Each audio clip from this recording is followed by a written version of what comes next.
जय गुरुदेव.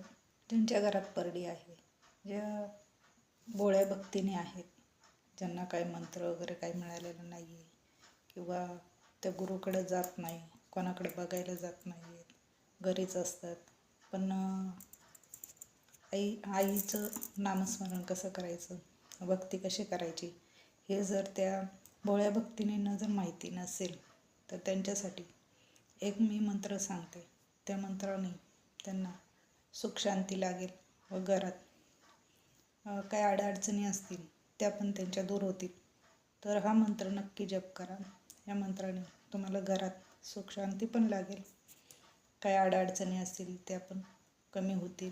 पण नियमाने हा दररोज 12 वेळा तरी सुरुवातीला तुम्ही म्हणायचं आहे. देवपूजा करायची. देवपूजा झाल्यानंतर आईला प्रार्थना करायची, तुळजाभवानीला, आणि त्याच्यानंतर तुम्ही 12 वेळा हा मंत्र म्हणायचा आहे.